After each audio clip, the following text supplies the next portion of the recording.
I need the police to come to this address right away. There are 2 people here causing a disturbance, and I don't feel safe. Yes, officer, they're standing right there. Carter. Good afternoon. We need you to clear the area immediately. I said they do not belong here. I want them removed from this property right now. Yes, hello, I'm at 123 Maple Street. There are unauthorized people on the lawn causing a disturbance. I need an officer here immediately. Yes, officer, there are suspicious people moving in next door. I don't know who they are. We bought this house. What are you doing? You can't just call the police on us. Yes, 911. There are 2 people trespassing on my property, and I feel threatened. I need officers here right now. Yes, I need someone to come out here right away. I don't know who these people are. I just want them removed from my property. Sir, we received a call about a disturbance. Is everything all right? Everything was fine until you arrived. We live here. We just need to confirm the situation, ma'am. No, I'm telling you, they don't live here. All right, can I see your ID, ma'am? I've already called the association about this mess. You can't just leave these boxes here. We're moving in right now. It's temporary. Is this really necessary? We live here now. Aisha Carter heard the click before she saw the phone. Late sun lay on Maple Ridge's trim lawns. Aisha stood by the open moving truck, while Marcus carried a box marked kitchen. Across the street, Linda Hartwell lifted her camera like a badge. Aisha offered a careful smile. Hi. Linda didn't answer. She tapped her screen, raised the phone to her ear, and kept the lens trained on Aisha's face. A tiny white dog trembled in her arms. Marcus set the box down. Ma'am, can we help you? Linda's voice carried, sharp and calm. Yes, hello. I need an officer. There are 2 individuals attempting to enter the home at 14 Alder Court. Aisha froze. Her breath stuck, as if the call had reached across the street and grabbed her. That's our address, Marcus said. We just bought this house. Linda's gaze slid over Marcus's work shirt, over Aisha's braids, over their brown skin like it was a fingerprint. You people always have a story, she murmured. Quiet, meant for the phone, but loud enough to cut. A patrol car turned the corner with no lights. Creeping in, another followed. The older officer stepped out, hands settling on his belt. Both of you, he said. Step away from the door. Marcus lifted his hands. Aisha's phone was suddenly in her palm, recording without her thinking. Ma'am, the officer added, eyes on her. Don't move. Aisha looked at Marcus, at the box on the ground, at Linda's satisfied posture, and felt something cold bloom in her chest. The officer took one step closer, and his radio crackled with Linda's name. Aisha Carter stood on the porch of the house she and Marcus had scraped and saved for, a paper cup of coffee warming her hands. The cul-de-sac looked calm. Their moving truck sat in the driveway like proof. 5 minutes, Marcus said, locking the door. Then take out and collapse. Aisha's eyes caught on a woman across the street. Blonde hair tied in a bun. A tiny white dog tucked her chest, gaze fixed on Aisha's hands on the railing. Marcus followed her look. Neighbor? She's filming, Aisha whispered. The woman didn't wave. She raised her phone higher, then put it to her ear. Her mouth moved, quick, clipped syllables, while her stare stayed on the porch. Aisha's throat went dry. The old rules surfaced. Don't look angry. Don't look afraid. Don't give them a story. Don't shrink, Marcus murmured. We're allowed to be here. A patrol car rolled in, slow. Then another. Marcus exhaled. No way. 2 officers stepped out. The younger wore mirrored sunglasses. The older one's hand hovered near his belt. They scanned the yard, the truck, the house. Afternoon, the younger officer called. We got a report of suspicious activity at this address. Marcus lifted his hands, slightly. This is our address. The older officer cut in. We're the homeowners. Aisha felt the question land like a shove. She stepped beside Marcus. We are. The younger officer tilted his head. Do you have identification? Aisha kept her voice even. Do I need ID to stand on my porch? The older officer's eyes narrowed. Ma'am, we're responding to a call. Don't make this difficult. Marcus stayed calm. We can show closing documents. They're inside. Stay where you are. The older officer snapped. Don't go back in the house. Their house, Aisha thought, and still he said like an order. Across the street, the blonde woman stood at the end of her driveway now, dog trembling in her arms. Marcus pulled out his phone. I'm recording. The younger officer stiffened. Sir, what are you doing? Recording for our safety, Marcus said, camera pointed. The older officer stepped closer. You don't need to record if you cooperate. We are cooperating. Aisha said, we're standing here. The younger officer spoke into his radio, glancing toward the neighbor. Complainant is on scene. The neighbor raised her hand immediately. The older officer turned. Ma'am, you the caller? Yes, she said, crisp and sure. There have been break-ins. I saw them trying to get into that house. I didn't recognize them. Aisha's mouth went dry. We were carrying boxes. Into our house. The neighbor shrugged. People pretend. You can't be too careful. This is a quiet neighborhood. Marcus's jaw flexed. So you called the police because you didn't recognize us. Don't twist my words, the neighbor snapped, then softened. I'm protecting everyone. The older officer nodded as if she'd handed him truth. All right, let's see ID. Aisha stepped closer to Marcus again. We're new. Of course you don't recognize us. That doesn't make us criminals. The older officer's tone sharpened. Last warning, ma'am. Calm down. I am calm, Aisha said, heart-hammering. Marcus lifted the phone slightly. Badge numbers? You don't need that, the younger officer muttered. Yes, we do, Marcus said. The older officer's hand drifted nearer his belt. If you keep escalating, we can detain you to verify identity. Detain. Verify. Words that sounded like paperwork until they were handcuffs. Aisha raised her hands. Slow. My wallet is in my back pocket. I'm going to take it out. Do it, the older officer said. She pulled out her wallet and held it open. The younger officer took her license, read it, then paused. Aisha Carter, he said. Address matches. Marcus slid his own ID out without lowering the camera. Here. The older officer checked it, handed it back, expression blank. All right, looks like you're the residents. Aisha waited for the human part, an apology, even a sentence. Instead, the older officer shrugged. Ma'am called. We respond. Marcus kept recording. So we're good. Yeah, the younger officer said quickly. Just people get nervous. Aisha's voice went low.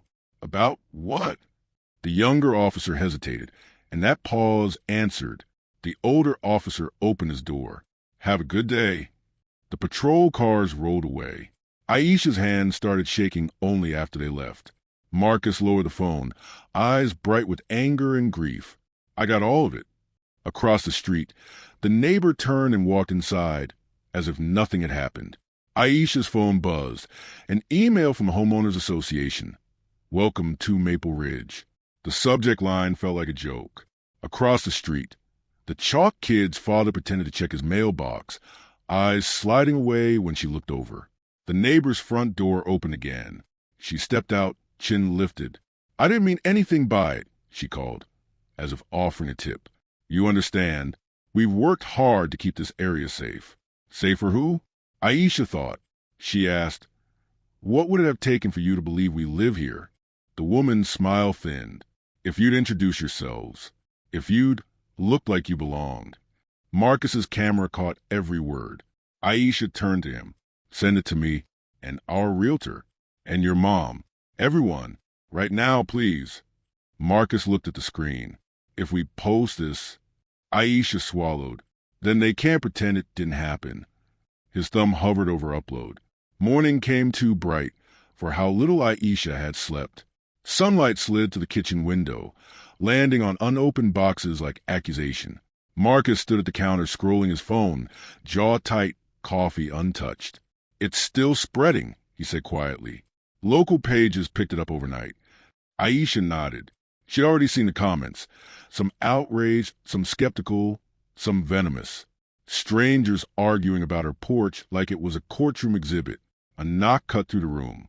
Both of them froze. Marcus checked the peephole. It's a woman. clipboard. Aisha exhaled slowly. Of course it is. They opened the door together. The woman smiled, wide and professional. Hi, I'm Carol Gwynn, HOA Board Secretary. Just wanted to officially welcome you to Maple Ridge. Her eyes flicked past them, cataloging the boxes, the bare walls, the unfamiliar. Thank you, Aisha said. Carol handed over a folder. Rules, bylaws, trash schedule. Usual stuff. We like to keep things orderly here. Marcus took it. Good to know. Carol hesitated, smile tightening. I heard there was a little misunderstanding yesterday. Aisha felt heat rise in her chest. A misunderstanding? Well, Carol said gently, lowering her voice, people get nervous when they don't recognize someone, especially with everything going on these days. Everything going on? Marcus asked. Carol laughed lightly, the sound practiced. You know, crime, social media, tensions. Aisha stepped forward. We were moving into our house. Yes, of course, Carol said quickly, and that's been clarified. But sometimes it helps to introduce yourselves early. It reassures people. Reassures them that we're not a threat. Aisha thought. Marcus closed the folder. Was Linda reassured when she called the police? Carol's smile flickered. Linda is very proactive about safety. Aisha met her eyes. She filmed us and told police we didn't belong. Carol shifted her weight. I'm not here to assign blame, just to help everyone move forward. Forward without accountability, Marcus said. Carol cleared her throat. We're planning a small neighborhood welcome this afternoon. Casual, potluck style. It might be a good chance to reset. Aisha almost laughed. Reset, like you could scrub yesterday away with potato salad. We'll think about it, Aisha said. Carol nodded briskly. Wonderful. Oh, and one more thing. She glanced at Marcus's phone on the counter. The video. Some residents are worried it could bring negative attention to all of us. Marcus didn't blink.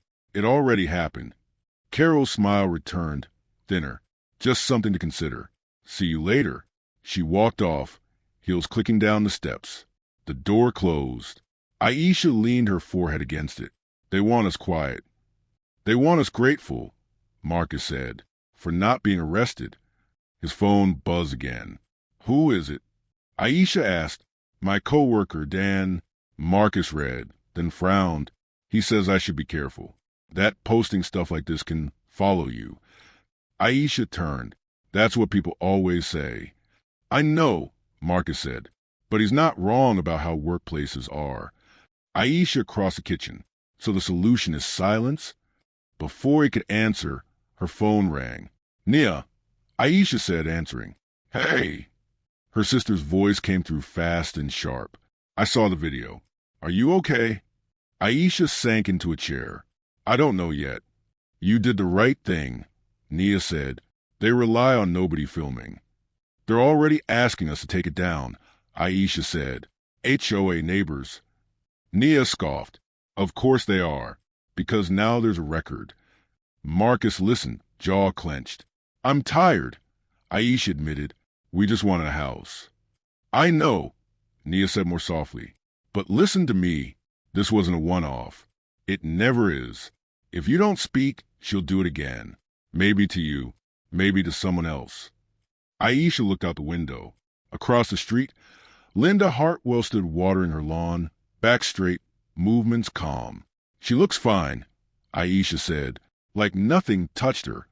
That's the point, Nia replied. Don't let her version be the only one. The call ended. Marcus set his phone down. There's more. What now? I looked Linda up, he said. Public records. She's called police 3 times in the last 5 years. All suspicious persons. All dismissed. Aisha closed her eyes. So we're not special. No, Marcus said. Just next. By late afternoon, music drifted from down the block. Laughter. The smell of grilled meat. The neighborhood welcome. Aisha stood in the bedroom, staring at her reflection. She chose a simple dress, flats, nothing that could be read as aggressive or political or loud. I hate that I'm thinking like this, she said. Marcus came up behind her. I know. They walked down the street together. People smiled too quickly, eyes lingering too long. Introductions came with tilted heads and careful pauses. "This is Marcus and Aisha," Carol announced brightly. "They're new." A man shook Marcus's hand. "Bold move buying in this market." A woman leaned toward Aisha. "You must be excited. This area has standards." Aisha smiled until her face hurt. Linda stood near the drinks table. When Aisha met her eyes, Linda lifted her cup in a small toast.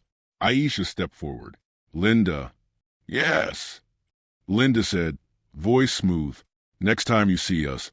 Aisha said evenly, "You can just say hello." Linda's smile didn't reach her eyes. "I was just being careful." Aisha nodded. "So were we." For a moment, the air tightened. Then someone laughed too loudly and the music rose. Aisha realized something then, sharp and steady. The neighborhood smile wasn't kindness.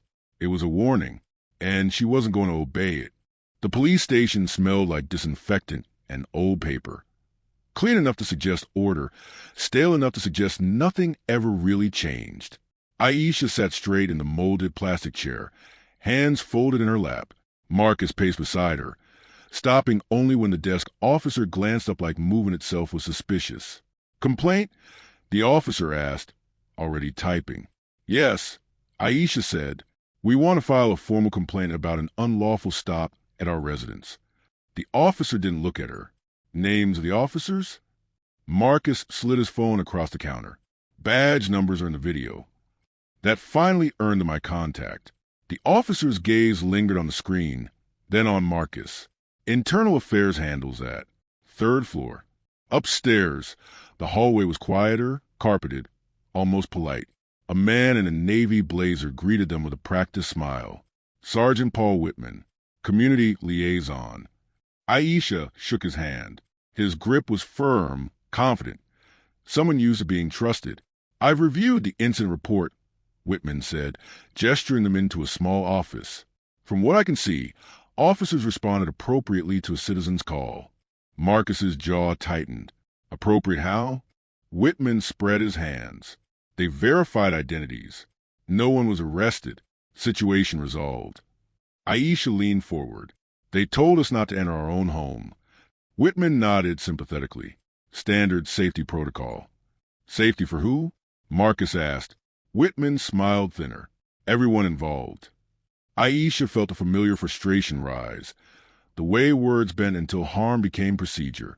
The call was based on nothing but our presence. Whitman tilted his head. The caller reported behavior she perceived as suspicious. "Because she didn't recognize us," Marcus said. "That's it." Whitman's tone softened. "Maple Ridge has had incidents. People are encouraged to report concerns. Are black homeowners considered concern?" Aisha asked. The question hung there. Whitman cleared his throat. "I wouldn't phrase it that way." "Then how would you phrase it?" Marcus pressed. Whitman tapped his pen. "I'd say this was an unfortunate misunderstanding." Aisha laughed once, sharp. "That word again." Whitman glanced at the door. "We try to de-escalate." The officers showed restraint. Marcus pulled up the video. Restraint is not threatening detention. Whitman watched silently as the clip played. The officer's voice low and warning, the neighbor's calm accusation. When it ended, Whitman exhaled. "I understand why this felt upsetting." "Felt, not was. So what happens now?" Aisha asked. Whitman folded his hands. "We log the complaint. Internal Affairs reviews it. That can take time." "And accountability?" Marcus asked. Whitman smiled gently. "These processes are complex." Outside, the sun felt too bright. Marcus kicked a pebble across the lot. "They already decided." "They always do," Aisha said. Her phone buzzed with an unknown number. "This is Denise Alvarez with Channel 7. The voice said when she answered, "We're following up on a video circulating online. Is this Aisha Carter?" Aisha closed her eyes briefly. "Yes." "We'd like to hear your side." By evening, the story had a churn. Black couple detained while moving in video sparks outrage. The anchor's voice was calm, distant, like this wasn't her life. Marcus sat on the couch, refreshing his feed. "They're calling it a detention," he said. Police department just released a statement. He read aloud. Officers acted in accordance with department policy and out of an abundance of caution. Aisha stared at the screen. Caution about us. A knock came at the door. They both stiffened again. This time it was a man in a gray suit, smiling like he'd practiced in a mirror. Evening. I'm Tom Heller, HOA president. Aisha didn't invite him in. I wanted to touch base, Tom said. Things have gotten bigger than expected. Marcus crossed his arms. That's what happens when you call police on homeowners. Tom winced. Let's not assign motives. Linda was acting in good faith. Aisha's voice was steady. Good faith doesn't put guns in someone's face. Tom lowered his voice. What we're worried about is perception. Property values. Safety. Whose safety? Marcus asked again. Tom sighed. You're not making this easy. Aisha laughed, tired this time. It wasn't easy yesterday either. Tom glanced at the street, then back. If you consider removing the video, or at least disengaging, it could help calm things down. So the solution, Aisha said, is for us to disappear. Tom raised his hands. I'm just suggesting compromise. Compromise requires two sides giving something up, Marcus said. What is Linda giving up? Tom didn't answer. After he left, Aisha sat on the floor, back against the couch. They're closing ranks, she said. Marcus nodded. Police, HOA, neighbors. My job emailed. Aisha added quietly. HR says they support me, but want to discuss public conduct. Marcus's face darkened. Already. Aisha hugged her knees. This is the cost. Marcus sat beside her. We can stop. She looked at him. Do you want to? He shook his head slowly. No, I just don't want it to break us. Aisha leaned into him. It won't, but it's trying. Outside, a police cruiser rolled slowly past the house, not stopping, just visible enough to remind them. Aisha watched through the window, recording again without thinking. They want us tired, she said. Marcus nodded. Then we stay awake. Aisha stared at the blue button on her phone, like it could decide for her. Post. Her thumb hovered, trembling just enough to annoy her. Marcus sat across the table, laptop open, news alert stacking like bricks. Once it's out there, he said, not pushing, not pulling, we don't get to control where it goes. Aisha nodded. We never did. She pressed a button. The caption was simple. No hashtags. No commentary. We were moving into our home. For a moment, nothing happened. Then her phone buzzed. Once. Twice. Again. Marcus leaned over. It's getting shared. By midnight, the video had left her friends' feeds and entered stranger territory. Civil rights pages. Local activists. A city reporter with a verified checkmark. Aisha scrolled through comments until the words blurred. This could have ended so badly. Why didn't the neighbor just say hello? Police always protect their own. They should have complied more. That last one stuck like a splinter. Close it, Marcus said gently. She locked the screen. I hate that people think survival is obedience. Marcus reached for her hand. They think safety is silence. At 1:13 a.m., an email arrived from the HOA. Subject, community concerns.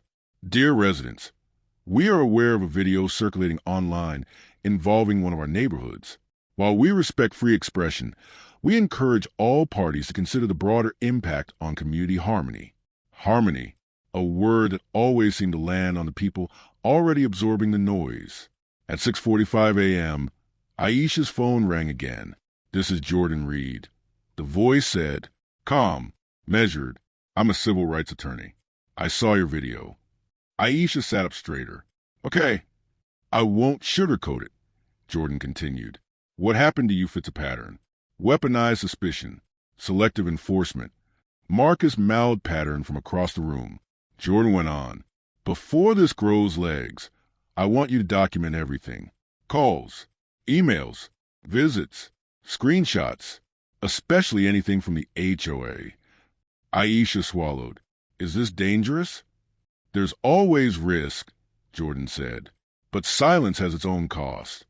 By noon, Channel 7 aired a longer segment. Aisha watched herself on screen, composed, tired, refusing cry. The anchor said, "The neighbor who made the call declined be interviewed." Linda Hartwell declined nothing in private. A neighborhood group chat screenshot appeared in Aisha's messages, sent by a number she didn't recognize. She could have been polite. "They're making us look racist. Why didn't they introduce themselves? This is why we didn't want outsiders." Aisha felt something inside her harden. "Outsiders," she repeated aloud. Marcus read over her shoulder. "They're telling on themselves." A new post appeared. Linda's profile picture. The same smiling headshot. "I was just trying to protect my neighborhood. Anyone would have done the same. I never imagined it would be twisted like this." The comments split instantly. Supporters praised her instincts. Others called out the lie. Aisha laughed once, bitter. She's the victim now. A knock came at the door. Marcus looked through the peephole. Carol and Tom. Aisha squared her shoulders. "Let them talk." Tom Heller stood stiffly, Carol beside him, hands folded. "This is getting out of hand," Tom said before anyone else could speak. Aisha crossed her arms. "It got out of hand when police showed up to our porch." Carol's voice was softer. "National attention can be unpredictable." Marcus raised an eyebrow. "That's an interesting word for consequences." Tom sighed. "Sponsors are calling. Realtors. The city. So now it matters." Aisha said. Tom lowered his voice. "If you consider taking the video down, even temporarily." "No," Marcus said. Carol flinched. "We're worried about escalation." Aisha leaned forward. "So are we. That's why we recorded." Tom rubbed his temple. "Linda is very upset." Aisha's laugh was sharp. "She called the police on us." "Yes, but—" "There's no but," Marcus said. Tom straightened. "Then you leave us no choice but to protect the association." "From what?" Aisha asked. "The truth." They left without answering. That afternoon, a code enforcement officer parked outside the house. He walked the perimeter slowly, clipboard out. "What's this about?" Marcus asked from the porch. "Routine," the officer said without looking up. "Complaint about improper trash storage."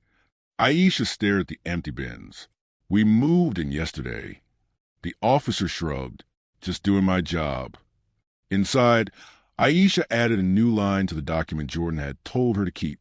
Day 2, code enforcement visit. No violation found. Her phone buzzed again. Another reporter. Another request. Then a message from an unknown woman. "I live 3 streets over. This happened to my son last year. Thank you for posting." Aisha stared at the words for a long moment. Marcus watched her face change. "What?" She handed him the phone. He exhaled slowly. "That's why this matters." By evening, the video hit 1 million views. Linda's employer released a statement. "We are reviewing the situation." Aisha didn't feel triumph. She felt exposed, like her life had been peeled open for strangers to inspect. She sat on the front steps as the sun dipped low. Marcus joined her. "Still glad you posted?" Aisha thought of the neighbor's calm voice on the phone. The officer's hand near his belt.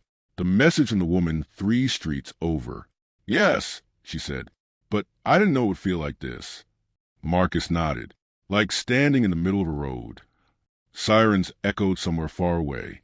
Aisha looked at her phone, already recording again.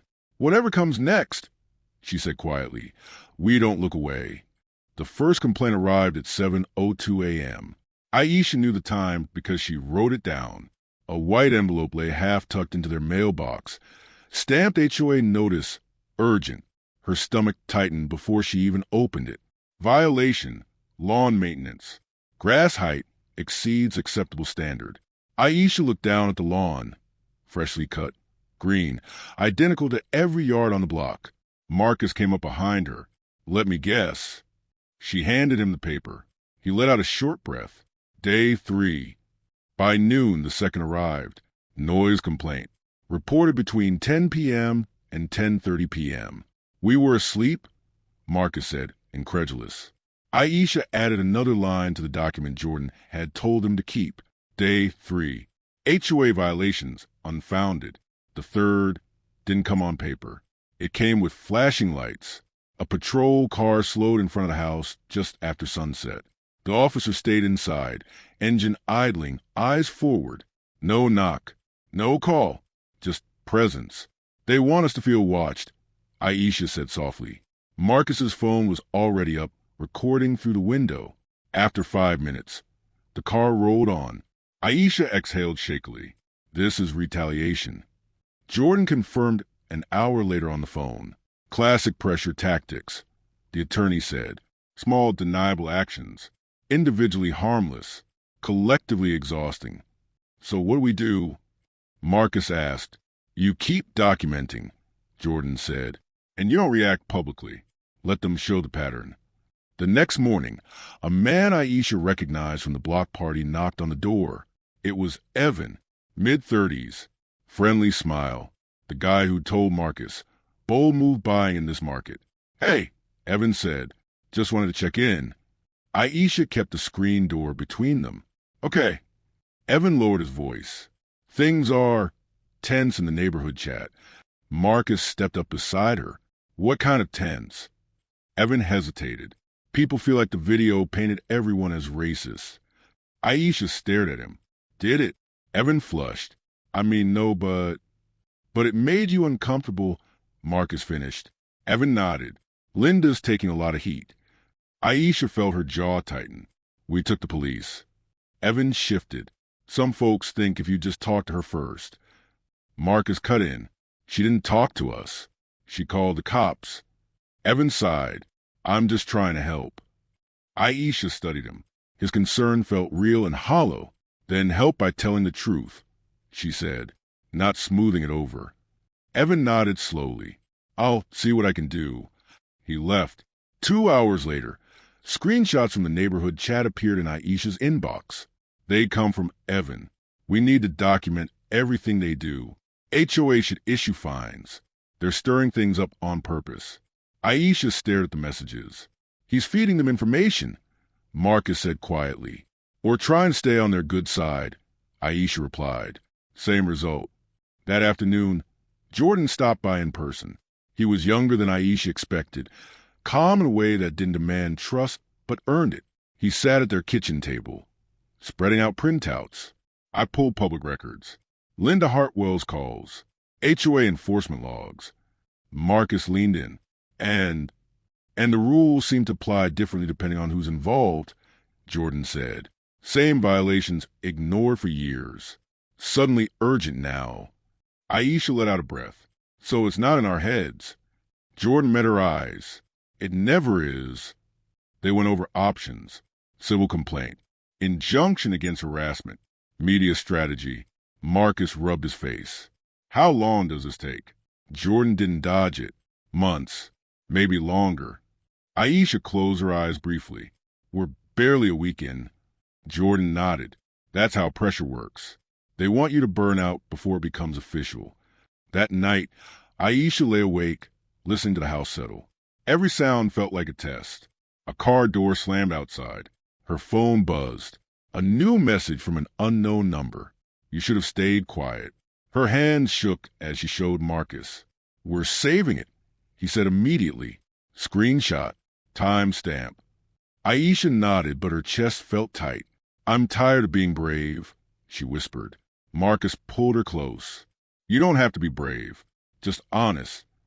The next morning, a reporter called with an update. Records show the neighbor who called police has a history of similar complaints. The reporter said, We're running the story tonight.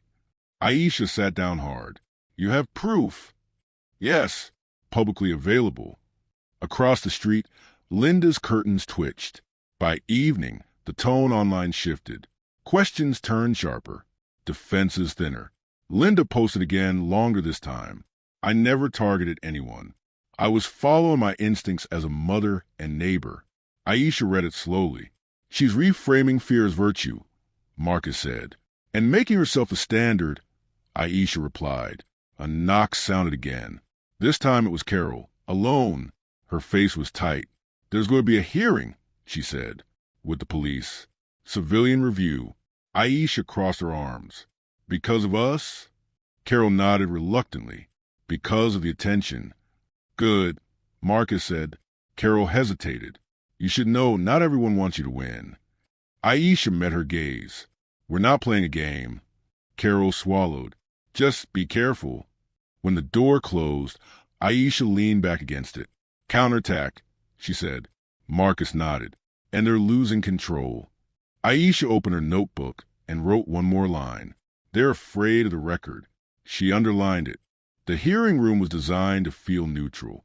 Gray walls, fluorescent lights, folding chairs arranged in careful rows. A city seal mounted behind a long table where 5 members of the civilian review panel sat shoulder to shoulder, hands folded, expressions practiced. Aisha felt the imbalance before anyone spoke. Police officers filled the left side of the room in uniform and plainclothes, clustered together like gravity pulled them. On the right sat residents, some strangers, some neighbors, some faces she recognized from the block party. Linda Hartwell arrived 10 minutes late. She wore a cream blazer and pearls, hair perfectly smoothed. When she sat, 2 women leaned toward her, whispering reassurance. Aisha felt Marcus's knee bounce beside her. Breathe, she murmured. Jordan Reed stood when their case was called. Calm, precise, no wasted motion. We're here because a 911 call was made based solely on the presence of 2 black homeowners, he began. And because the response to that call reveals a broader pattern. The chairwoman nodded. Ms. Carter, you may testify. Aisha stood. Her legs felt unsteady, but her voice didn't. My name is Aisha Carter, she said. On the day in question, my husband and I were moving into our home. She described the click of the phone, the officer's arrival, the order not to enter her own house. As she spoke, she watched the panel's faces, some attentive, some guarded. When the officer said, "Don't make this difficult," Aisha continued. I understood what he meant, that my calm was the difference between going inside or being taken away. A murmur rippled through the audience. Linda shook her head faintly. The chairwoman raised a hand. Ms. Hartwell will have an opportunity to respond. Aisha finished. I want you to understand that what happened to us wasn't confusion. It was certainty. Certainty that we didn't belong. She sat. Marcus testified next, playing the footage. The room filled with sound. Linda's voice, the officer's warning, the silence afterward. Jordan paused the video at a specific moment. Officer, he said, turning to the older man seated near the wall. Is this you? The officer nodded stiffly.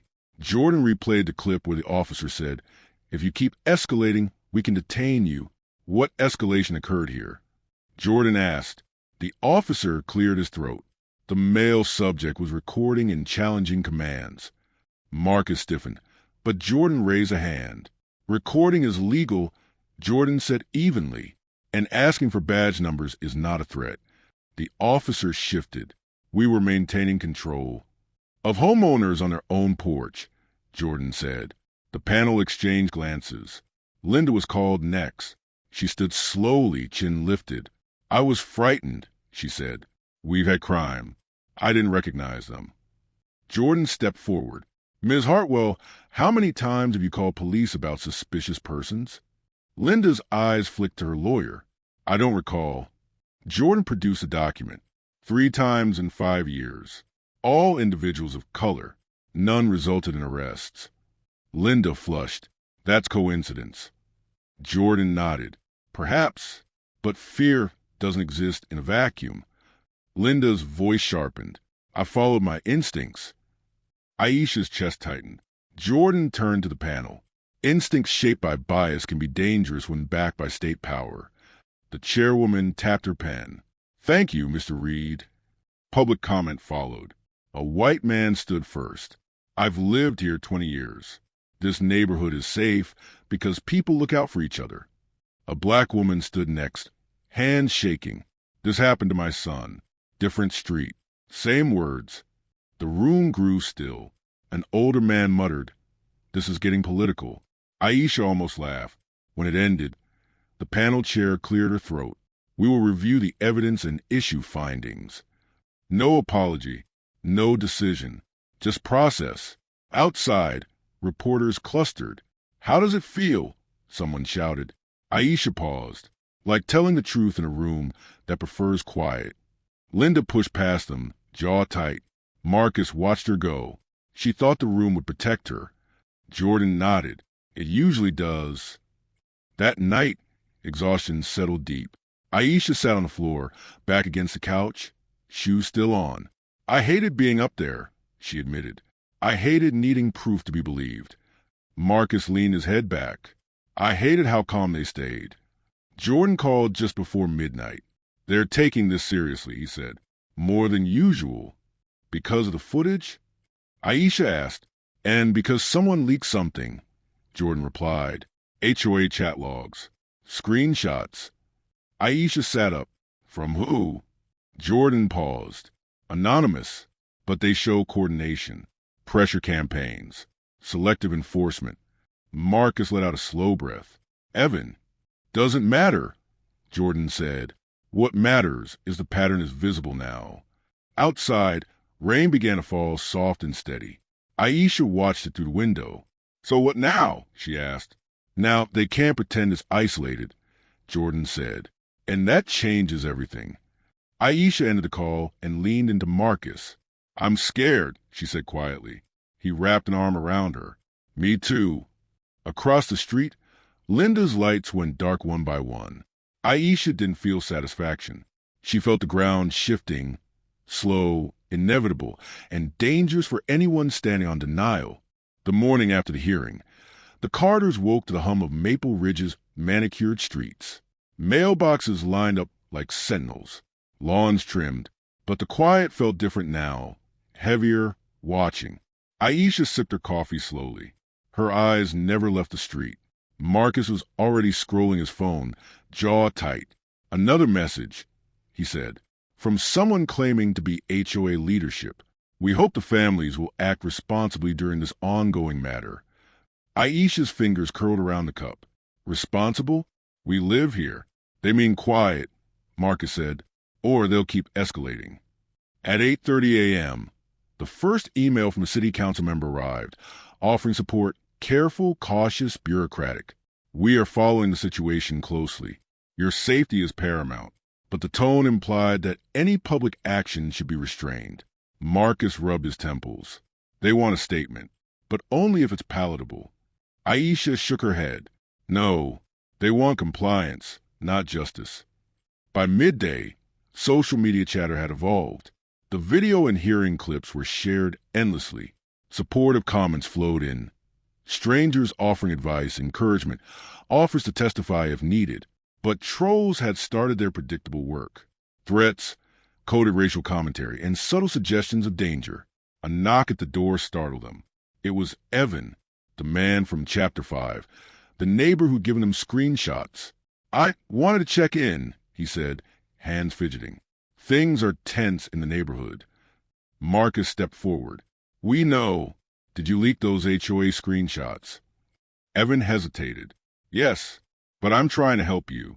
People were whispering, saying things. Things like, Aisha asked. Things like you're stirring trouble, he muttered.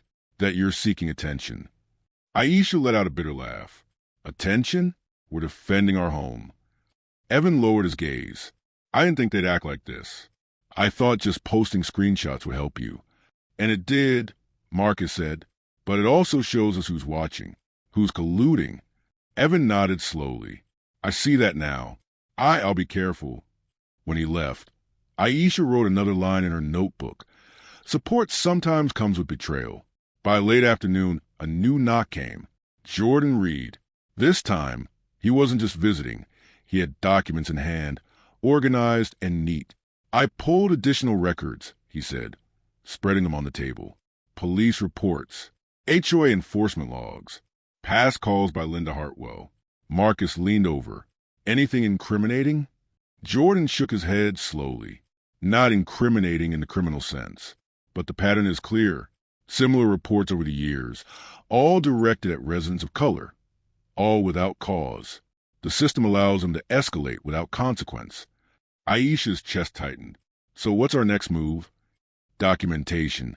Jordan said, and media strategy. You can't win if they rewrite the story. You keep showing the pattern. You let the public see it. Even if it makes them angry? Marcus asked, Jordan nodded. Yes, that's the point. Aisha took a deep breath. I'm tired, she admitted. Every knock, every call, every email feels like a test. Marcus put an arm around her shoulders. It is a test, but we're standing. By evening, the first subtle retaliation came. A neighborhood watch post circulating online, warning residents about outsiders stirring controversy. It was vague enough to claim innocence, sharp enough to send chills. Aisha scrolled through it slowly. Each word felt deliberate. They're trying to isolate us, she said. They want compliance, Marcus replied. Or fear, she added. The Carters spent the night planning. Every move now had to consider consequence, reaction, escalation. Each interaction could be weaponized against them. They updated logs, cross-referenced messages, organized photos, screenshots, timestamps. At 11:42 p.m., Aisha's phone pinged again. A text from a stranger. We saw what happened to your neighbors. Thank you for posting the video. She read it twice, letting the words settle. Support existed, though fragile and scattered. But every message of encouragement carried a reminder. Some people couldn't be helped, and the neighborhood wasn't neutral. By dawn, the tension had become physical. Every car slowing, every package delivery, every glance from a neighbor was loaded. Marcus and Aisha moved through the house like it was a fragile space, aware that the calm outside masked an intricate, shifting power. Over breakfast, they planned contingencies. If anyone tries intimidation again, Marcus said, we record, we document, no assumptions. Aisha nodded. And we keep living here. Living here, Marcus said slowly, even when the price is constant vigilance. Aisha's phone buzzed, a reporter confirming a follow-up story. Interview? She asked.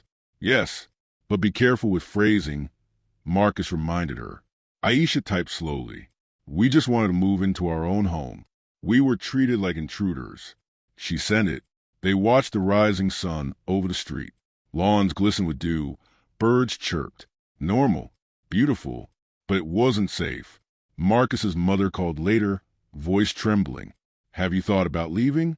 Aisha pressed the phone to her chest. Leaving won't stop it. Staying, documenting, exposing, that's how it ends. You're brave, she said, whispering more to herself than anyone else. By mid-morning, news outlets had begun covering patterns of weaponized 911 calls. Nationwide social media began to weigh in. The Carters were no longer just defending their home. They were standing as a symbol of systemic patterns of abuse. Aisha felt the weight in her chest. Relief didn't exist. Only determination. Only resistance. Marcus held her hand. We're not perfect, but we're standing. That counts. Across the street, Linda Hartwell adjusted her blinds, observing, plotting. The smile that once masked certainty now flickered with unease. Aisha wrote one last line in her notebook before bed. The lines are drawn, and we're standing on ours. The day the story broke nationally, Maple Ridge felt different. News vans lined the edge of the cul-de-sac, their satellite dishes tilted toward the sky. Drone footage hovered over the neighborhood. Reporters with microphones approached every house, polite but persistent. Aisha watched from the window. Marcus beside her, coffee forgotten, hands intertwined. They're finally paying attention, Marcus murmured. Aisha didn't answer. Attention wasn't the same as justice. By mid-morning, screenshots of the HOA chat leaked to local journalists.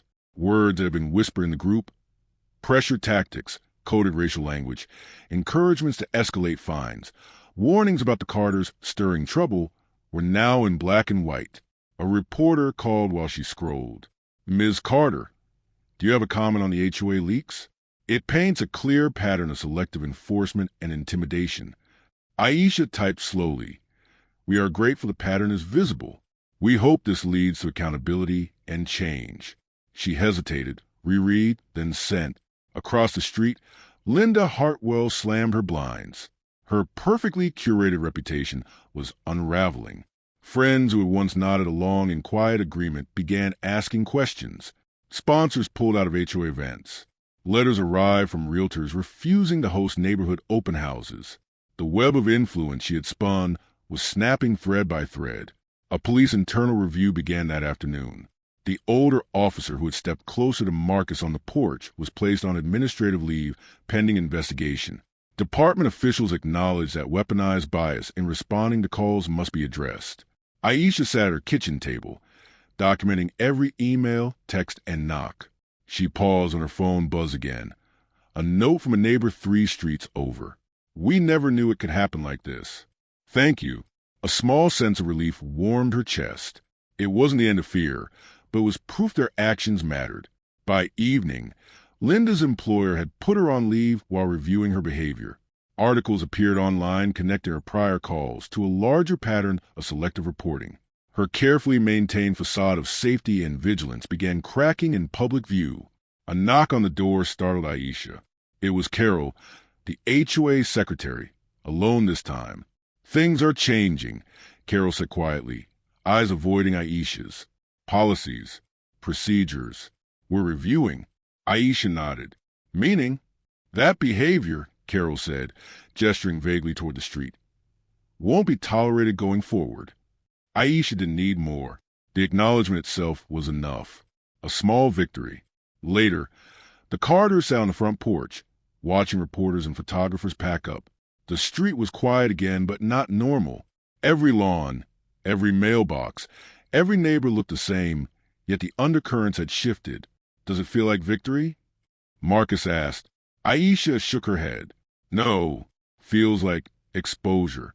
Like the neighborhood can't pretend anymore. But victory, that's something quieter. Something that takes time." Marcus leaned back, letting the wind brush his face. "We'll get there." Across the street, Linda's blinds stayed closed, her front door locked.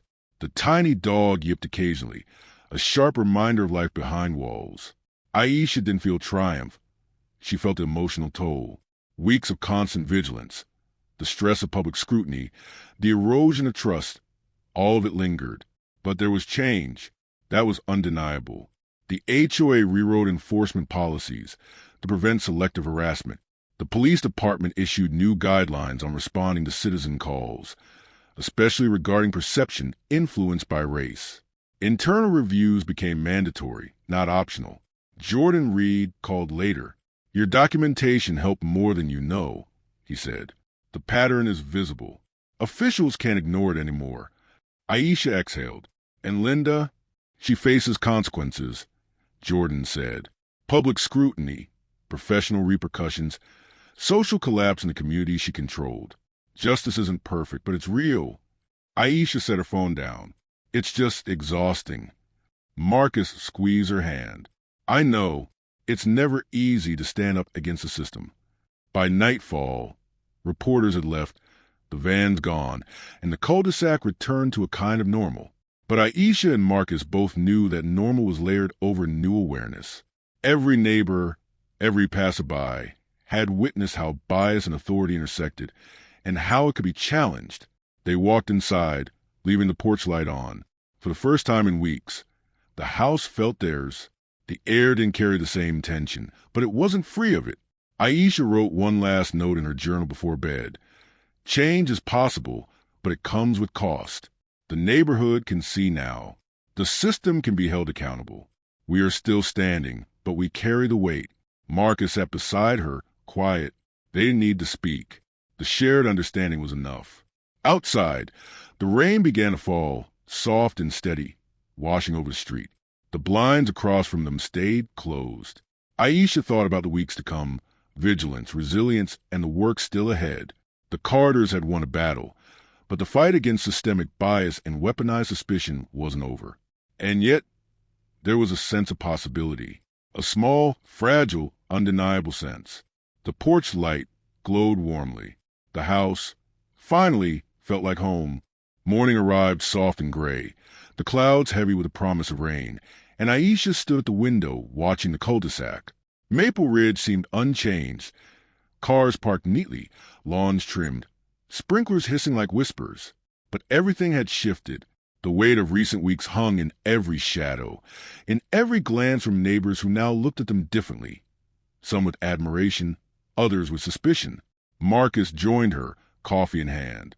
"Do you ever feel like it's finally over?" Aisha shook her head. Over? Maybe for them. But for us? We carry it with us. He nodded.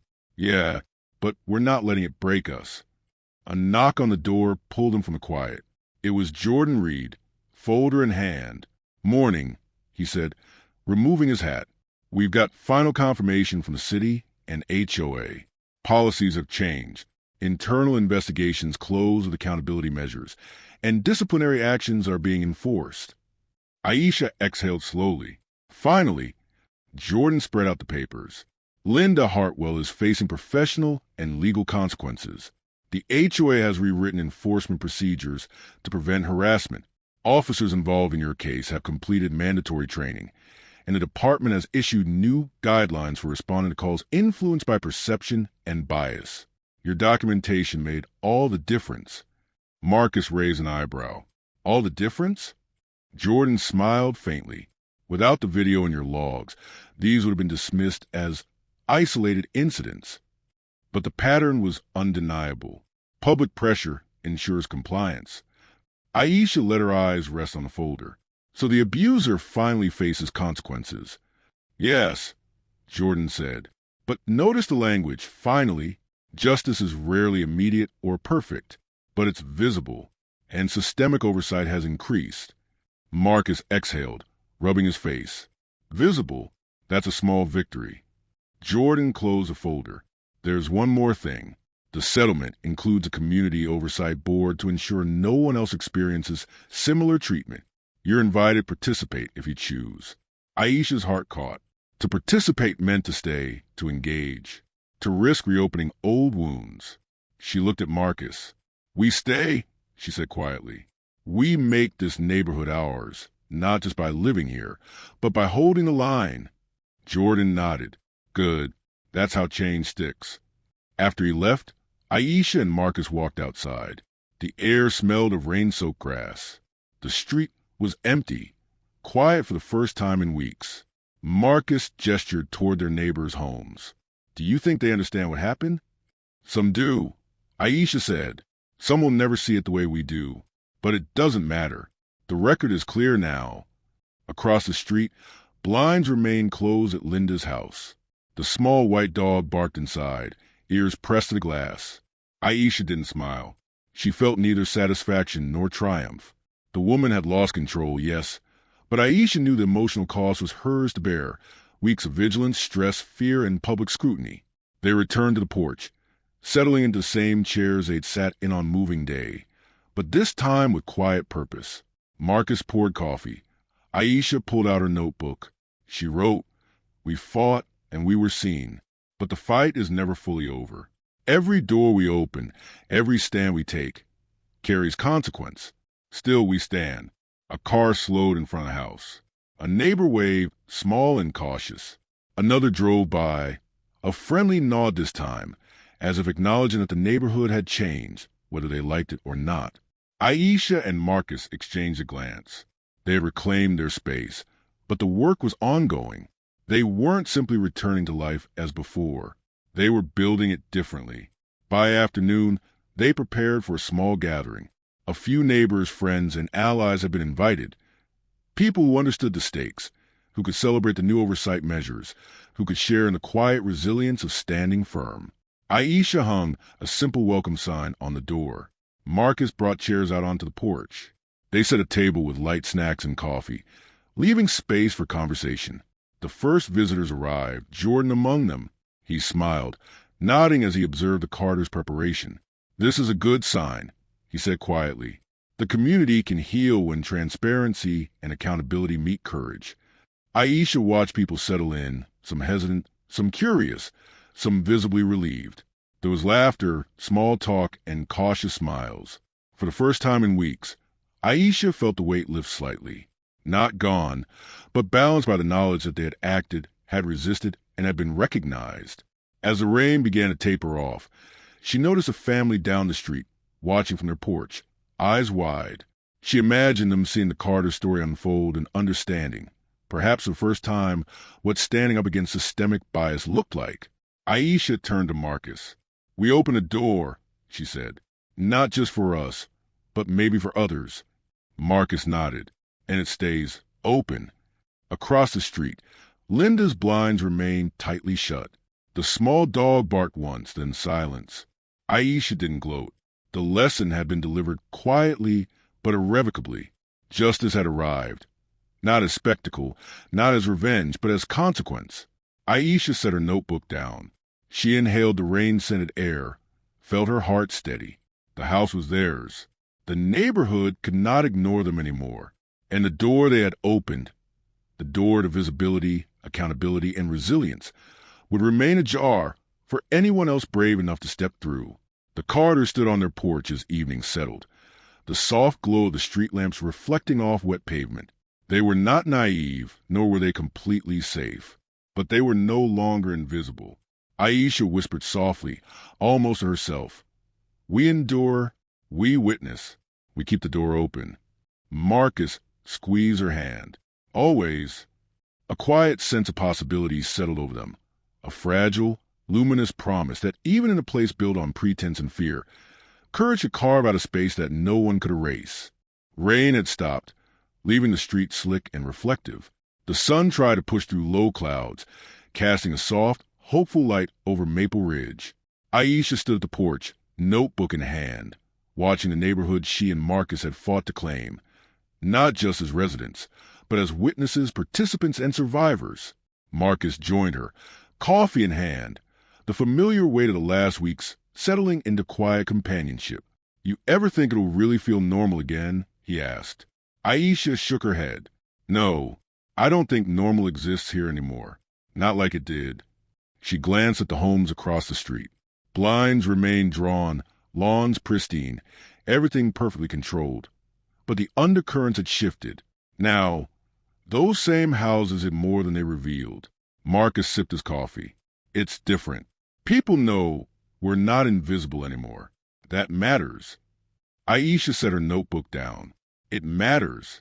But the cost?" She trailed off, thinking of the stress, the near-constant vigilance, the invasive emails, the fear that anyone passing by might be watching, judging, or plotting.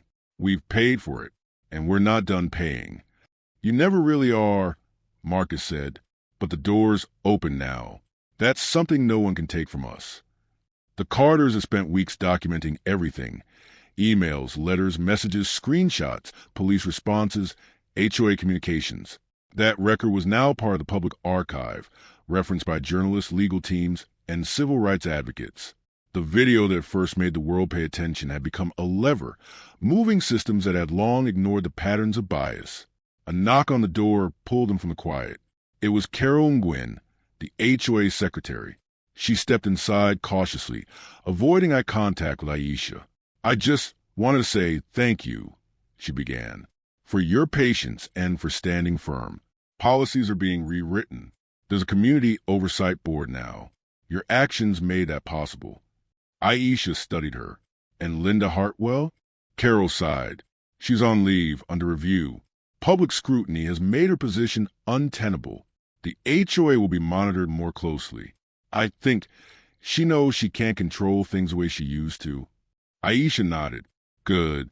That doesn't erase what happened, but it shows accountability." Carol smiled faintly, then left. The door clicked softly behind her. Marcus leaned against the railing.